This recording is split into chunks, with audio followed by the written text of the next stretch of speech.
अमृता फडणवीसांनी पुण्यातून माध्यमांशी संवाद साधलाय. त्यांनी बोलताना काँग्रेसने केलेल्या सुनेत्रा पवारांवरील टीकेचा चांगलाच समाचार घेतलाय.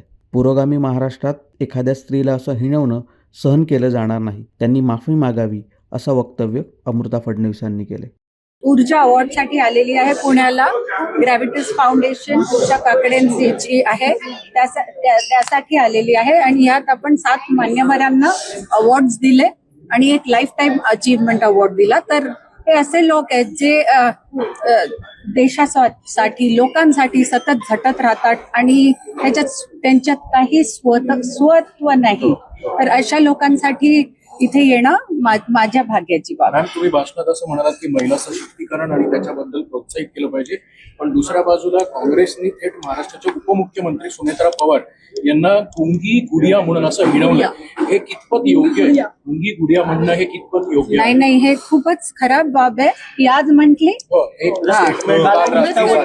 अच्छा, मी अपडेटेड नाहीये, पण ज्यांनीही हे म्हटलं तर त्यांना हे लक्षात यायला पाहिजे की काही त्या सक्षम स्त्री आहेत ज्या मागे उभ्या होत्या दादांच्या, ज्याच्यामुळे दादा आपल्या समोर येऊ शकले आणि त्यांनी घर सांभाळलं, त्यांची एरिया सांभाळली, तेव्हा दादा बाहेर अजून फिरू शकले आणि आपलं नाव कमावू शकले.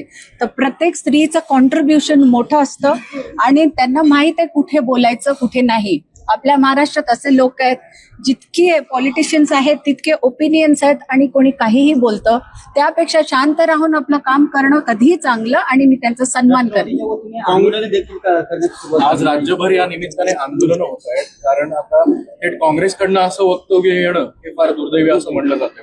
हे फारच दुर्दैवी आहे काँग्रेसने असं म्हणणं. आणि ह्या प्रकारे स्त्रीला हिणवलं जाणं हे बिलकुलच खराब आहे आणि आपल्या पुरोगामी महाराष्ट्रात हे सहन करू नाही शकत. आम्ही माफी मागायला पाहिजे. ताई, काँग्रेस मुद्दामून प्रसिद्धीसाठी अशा प्रकारची वक्तव्य जाणीवपूर्वक स्टंटबाजी करते का असं वाटतं?